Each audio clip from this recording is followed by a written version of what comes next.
What creepy, unexplainable memory as a child was later confirmed by your parents to actually have happened? I'm not 100% sure this fits because my mom confirmed it years ago, then denied it when I asked her again a couple months ago, but here it is.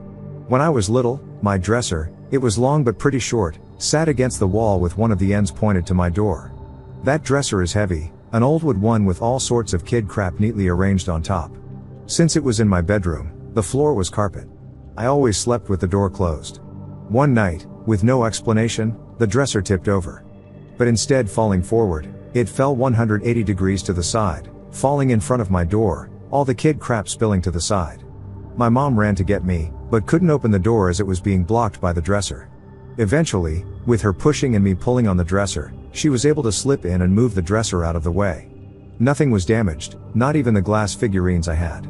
My dad helped put it upright the next day and we moved on. Years later, I remembered the incident and asked my mom about it, expecting to learn that I blew it out of proportion and it only fell forward or something like that. Nope, she remembered that night as well. However, she added one detail that I could never figure out. She thought she heard me jumping on the bed that night, and that was why she thought the dresser tipped over. I had been asleep. I have no idea where she heard that noise coming from. Why would she deny it later on? What did she say? She just says that it never happened.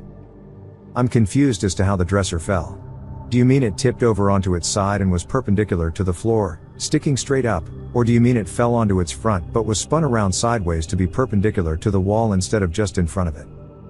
It was spun perpendicular to the wall. The shoelace. I woke up one morning and the shoelace from one of my sneakers had completely vanished. Just on one shoe. The lace on the other shoe was still there. I do not ever remove the laces of my shoes. The shoes were right beside me by my bed all night. I have always been a ridiculously light sleeper. The slightest sound wakes me up. Nothing woke me that night. Moreover, the door was close to my room, the floorboards creaked whenever anyone stepped on them, and the room was small. I 100% would have noticed someone coming in. Nothing else was disturbed in the entire house. Nothing had been moved or taken, no signs of forced entry. My mom noticed nothing all night. She also has no sense of humor. There was nobody in the house aside from me and her, and nobody but us had the keys. We didn't have mice, and there were no traces of the missing lace anyway. There is absolutely no way that shoelace could have gone missing. My mom remembers it well, but as soon as I mention it she immediately doesn't want to talk about it because it freaks her out. Either somebody broke into the house and did nothing, except take a single shoelace, or the house was haunted and a ghost took it. Not necessarily creepy, but when I was around 11 or so, my mom and I were going about 40 miles outside of town for a typical orthodontist appointment. The trip typically took about 35 minutes give or take a few for traffic, however this one time I kinda zoned out while being driven and upon arriving we remarked, "Wow, that was fast." We were earlier for my appointment than usual despite leaving at a consistent time for each appointment. Upon looking at our vehicle's clock, and confirming with the watch my mom had on, it had mysteriously taken us only 10 minutes to drive the usual 35-minute distance. We have no recollection of anything happening during those 10 minutes, and it never happened again, but it left us with a very weird feeling. We still wonder what we drove through to this day. About 5 years ago my parents were sitting out on the back porch on a summer night. Out of the corner of her eye my mom saw a person-sized white translucent figure float by a tree. She asked my dad if he saw it too and he said yes. He is a tough guy but he was really freaked out and so was she, so they both went inside. The next morning my mom was walking by the tree where they saw the figure and she noticed a very old looking earring sitting on top of the dirt. She doesn't wear earrings and it wasn't the kind of earring I would wear. It looked like it belonged to an old lady and it was just dropped there. My mom brought it inside and put it in her jewelry box. The next day it was sitting in the middle of the basement floor. From then on I started hearing footsteps and whispering in my room at least once a week until I moved out. Did your mom still keep the earring after activity started? I'd have gotten rid of that and blessed my house or something. She got rid of it eventually. They still get occasional creepiness in that house but nothing bad. They are used to it. I'm a parent of toddlers and kids now, and I have a creepy story from last year. We were driving with my then 3-year-old son in the car, and stopped at a red light next to a cemetery. Out of nowhere, my son looked over at the cemetery and said, "There are people laying down there, and they can't get up." My wife asked my son what he was talking about and he pointed to the cemetery and said, "All of the people laying down in the park are stuck." My wife and I just looked at each other in silence, completely freaked out. At this point in our son's life, there had been no deaths in the family and we had never discussed death with him. I'm still creeped out when I think about it. At my parents' house I used to hear my mom calling out to me when she didn't, and she confirmed she'd hear me call out to her when I didn't. That was a common occurrence. Also, whenever I'd be alone for a little while if my mom was late from work or at the grocery store, I'd usually be in the main living room playing NES 64. I would oftentimes hear loud banging sounds from upstairs as if a heavy piece of furniture tipped over. I'd go check and nothing was out of place. Both my mother and grandmother have confirmed similar experiences when they're alone in the house. There was also the time I was downstairs on my laptop, everyone else was in bed, it was after midnight and I didn't realize just how dark everything had gotten without the lights on. I'm zoned out when I begin to hear what sounds like a murmuring from behind me. Like the low rumble you'd hear at a gathering when people are talking and you can't make out conversation. The hairs on my neck immediately stood up and my body locked up from fear. Tears ran down my face from the physical reaction my body was having. I refused to acknowledge it and kept staring at my laptop screen in silence. It took forever for my body to go back to normal. Some time later I told my mother what happened and it freaked her out because she said she's heard the murmuring as well. I've always hated that house. I assume you had no brothers, sisters, and you and your mom lived alone? Since you didn't mention anyone noticing anything strange. But fuck, so I assume from your mention of the NES 64 and a laptop that this had been a thing happening for decades? My dad is the type that refuses to acknowledge anything supernatural. Even if he did experience anything, I doubt he'd admit it in conversation or find a reason to justify how it happened. Like I'm a skeptic, but I know things have happened to me that I can't explain. My sister is 12 years younger than me, so it's not like I really ever chat with her on the regular, but now that she's in her 20s she's also confirmed weird shit happened to her as a kid. We've always been a dog family and on more than one occasion our dog will act funny towards certain spots in the house. When I was young, I apparently had a few odd interactions with animals. I would know a person had animals before we went in the house. They tended to come over to me before my parents, mostly just little things that were probably explainable by me, a fairly observant little kid. The one that sticks out to my parents though, telling it the way they do, is we went to a new car garage to have them work on our car. As we pull up, the owner has a big old black lab laying in the middle of the lobby. The guy informs us the dog is comfortable with people, we can pet him if we want. I shake my head and say, he's sad though. Dad looks at me, asks why I think that. I reply, he lost his ball, he's sad now.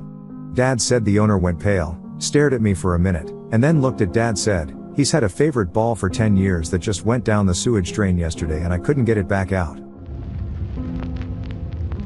When I was a kid my mom used to work at a small grocery store and she went there before breakfast to get fresh bakery goods when she had the afternoon shift. Then she used to wake me up for school, and ask how I slept, and I used to tell her what dream I had that night, if any. One morning I told her I dreamed that two guys broke into the store and they left a red screwdriver on the floor. My mom was shocked, because there really was a break-in that night, that is why she couldn't buy stuff for breakfast that morning, but couldn't talk with police or colleagues at the time to get more details.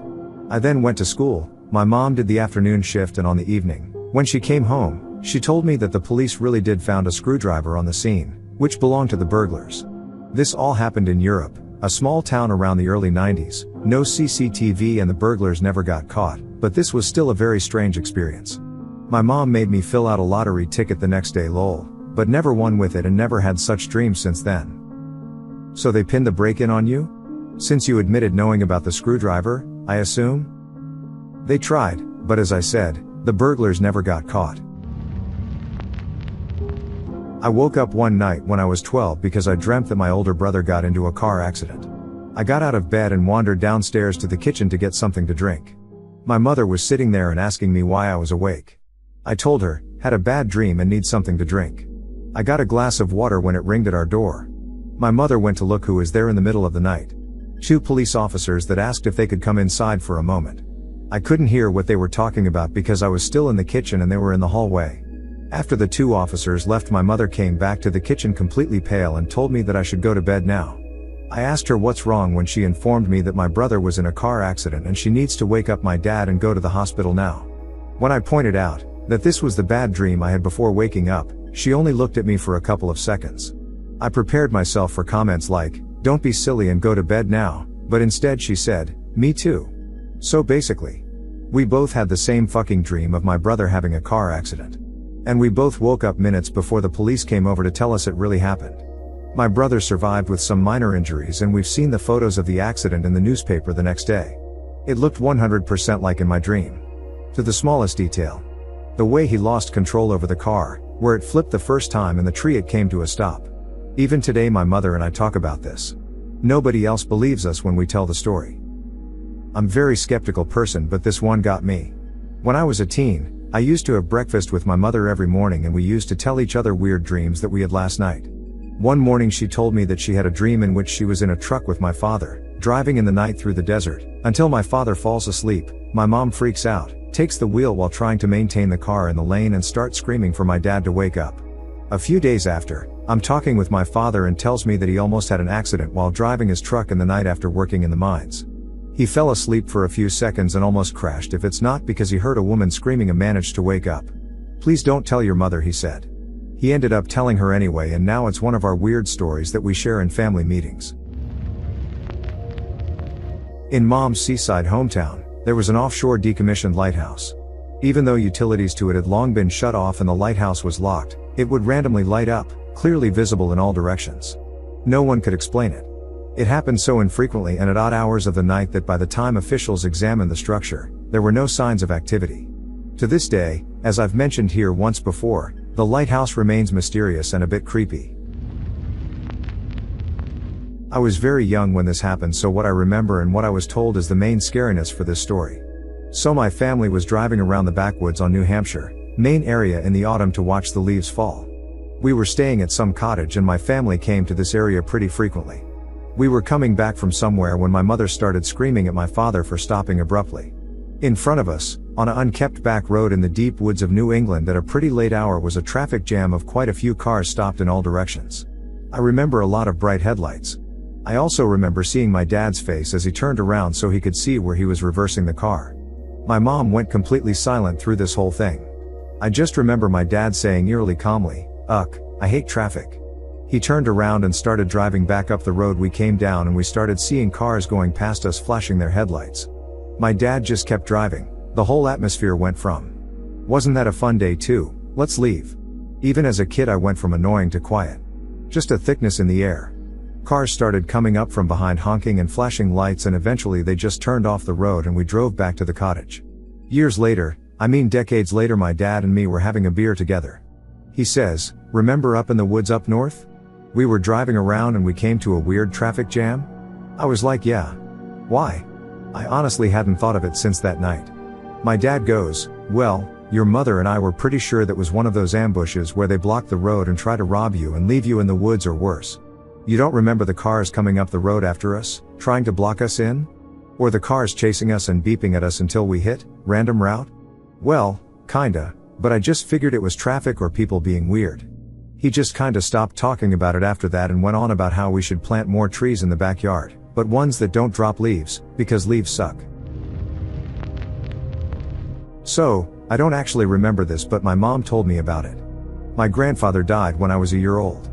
Prior to his death, he loved to play with me and would make me laugh in this very specific way. The night he died, my mom heard me making noise. So, she goes in assuming I'm crying, but I'm not.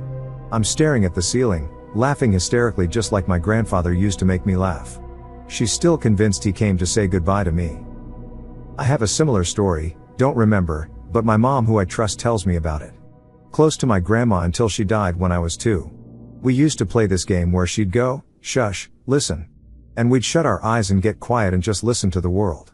Well, when she died I didn't go to the funeral since I was 2, you know, and afterwards mom takes me to the cemetery to take me to her tombstone to explain some stuff, you know, and when we get there as mom's parking I suddenly go, "Shush. Listen." And cover my eyes and go quiet. Mom doesn't think much of it, but then she gets me out of the car, and I just book it into the cemetery and somehow end up finding some family tombstones, not my grandma's but she's close by. And like I had never been here before, I couldn't even read the tombstone names. Mom says it freaked her out. My mom said that I used to have premonitions when I was little, under the age of 10. My great aunt and great uncle were like grandparents to me and used to come visit in the summer from Mexico, to the US. I would miss them terribly, then they would go. One year when they were leaving, I cried and cried. My mom said, Don't worry, they'll be back next year. I remember sobbing and throwing a small child fit. Apparently, I said to my mom, "No, you don't understand. Tio, great uncle, is never coming back." And she kept trying to reassure me they'd be back next year. I kept repeating, "He's never coming back." I didn't say anything about my great aunt. Sure enough, he passed away and never came back within a few weeks or months. My mom said it was really creepy, and I also predicted my great aunt passing as well. When my family went to the Georgian mountain region, we rented a cottage. 2 bedrooms, so my brother and I took one and our dad took the other with his girlfriend. I woke up in the middle of the night to 3 figures in the room, all standing in various places, none of which were visible from the entrance of the room. I woke my brother up and we screamed for our dad, but when he came into the room, he refused to look at the figures and just told us to hide under the covers. Wasn't exactly confirmed, but his refusal to look where they were standing after begging him was telling. Shit still scares my brother and I. He refused to look at them, or he couldn't see them? Like, was he scared too and that's why he told you to hide under the covers? I never saw his head turn to look. I texted my dad and all he said back was that he wished he had looked. God damn it, you're supposed to say they were just shadows. I don't necessarily buy into superstition, but I do believe in bad energy, and that people can experience it indirectly. Like, if you feel your house is haunted and found out there was a murder, maybe you're feeling the residual bad energy? Anyway, my grandparents had always seemed super loving and sweet. Gave me everything I ever asked for and never seemed to get angry. But something always seemed slightly off, and I chalked it up to being in a new place when I visited, until I was 10, and I swear it really felt like something was stalking me. The whole house just felt so dark and oppressive. Like something seriously sinister was going on, and I constantly felt like I needed to run. Later in life, I found out that my grandmother not only was a malignant narcissist who abused my mom, but she also practiced dark magic. My mom called it Santeria, and regularly cursed people. Including my mom. She'd charged people for palm and tarot readings as well, then gossip about the intimate things they told her. I also found messages from her talking about murdering my grandpa with another man. When I was a baby, my mom rented a house from a friend who claimed it was haunted. She didn't believe it until she would hear 1 to 2-year-old me sitting in my bed talking to 2 men that I had said lived in the ceiling. She said she always thought my older sister would leave the TV on, thinking that's where the voices came from, until she heard me speaking back and my baby/toddler talk to them. She said the last month we lived there, I was a little over 2, she was in the bathroom directly across my bedroom when she heard a man talking in my room. It was late, I was supposed to be asleep, and my mom says she just froze and listened. She says she couldn't understand what he was saying, then the other man started talking and she was freaked out and praying I was asleep and the men were just breaking in and would come out and leave me alone. Then she heard me talking and she rushed in the room. She said she practically broke the doorknob, and sees nothing but me in my toddler bed. She said I looked at her with my bitchiest face and was mad. She said she asked me who was I talking to, and I told her, I was talking to the angels. Apparently I was pissed and pointed to the ceiling and just got so angry at her about her coming in. You made them go away. I don't remember any of it, to be honest, just what she told me. She believes in all those TV psychics and ghosts. I try to hold back and not be the dick and show her how psychics are fake and ghosts are probably not real. Depending on how old you are, baby monitors used to sometimes pick up broadcasts from neighboring houses. I thought that too. I was being rude about it, and she was like, I was fucking broke, your dad was stealing all our shit for crack money, you think I thought about baby monitors? This was back in 1993-94. She says her friend thinks the angels were his deceased father and grandfather. I wish I could remember it. Not so much creepy as unexplainable. I have a memory of standing in my grandmother's suburban backyard with my cousin. We were maybe 3 or 4-year-old, watching a line of penguins in a neighboring yard climb up a pool slide and slide down into a pool, one by one. They would swim to the stairs, waddle out of the pool and around the pool back to the slide stairs and wait in line to go down the slide again. I never mentioned the memory and assumed, because it was so implausible, that I dreamt it up or remembered wrong. A couple decades later, I visited my grandmother and this same cousin was also visiting. We were sitting at my grandma's kitchen table which looked out at her backyard. There was a lull in the conversation, and we were all looking out the window. It made me think of the whole penguin memory, so I brought it up. My cousin's eyes widened and she said she had the same memory, but, like me, thought it was a dream. My grandma chuckled and said, well, the neighbor that used to live there did work for the zoo. Not exactly a confirmation, but did that really happen? Even if he did work for the zoo. You can't just bring a dozen penguins home, can you? My aunt worked for a zoo for most of her adult life and for a long time, ran it. You can absolutely take animals home if there is a need to. Over the course of my life she had in her house baby spider monkeys that needed more constant care than could receive staying at the zoo, young desert hedgehogs, a wolf puppy that wasn't old enough to stay in with the other wolves at the zoo, and a mountain lion kitten that was orphaned when its mother was shot for killing a jogger. There was no safe enclosure ready for any of these animals and she knew how to care for them. None of them were ever locked up or enclosed anywhere in the house except maybe at night or for their own safety. Baby monkeys can get into anything. Even the mountain lion kitten roamed free, but you couldn't safely touch it without leather welding gloves. Otherwise, it was a kitten the size of a full-grown cat. It would walk across our laps while my cousins and I watched a movie. We just all put our arms up like we were on a roller coaster and let it do its thing. When I was 9 or 10, my dad took me to visit with an older hunting buddy friend of his. My parents were divorced and my dad lived in another part of the country, so while I had known this guy since I was a toddler, I didn't share the same common interests as either of them. The older friend was a gun dealer and had lots of catalogs. This was before the internet was in wide use, to order bullets, magazines, guns, etc., and they often spent hours going through listings to determine what they wanted to order. We got there fairly early and my dad said that after an hour or two we'd all go to Hardee's for breakfast before going to shoot clay birds. Now I'm a youngin', I don't care much about guns or hunting for sport and I'm just incredibly bored, so I start wandering around the house, reading my video game magazines that I brought with me, and very quickly that hour or two has passed and they're still down there. I ask if they're going to leave any time soon and the friend suggests I check the refrigerator in the kitchen and see if there's anything I want to eat. I look through the fridge and find nothing. However, on the kitchen table I see an apple and decide that will be appetizing enough to hold me over. As I pick up the apple and prepare to take a bite, at that point his wife steps in and tells me, "Don't eat that, everything in the bowl is wax." I tell her thank you for warning me and continue to wander around the house burning time until we can get going. Maybe another 30 minutes later I go back to the basement where they're going through catalogs and ask when we are going to Hardee's. My dad's friend asks if I'm still hungry after going through their fridge.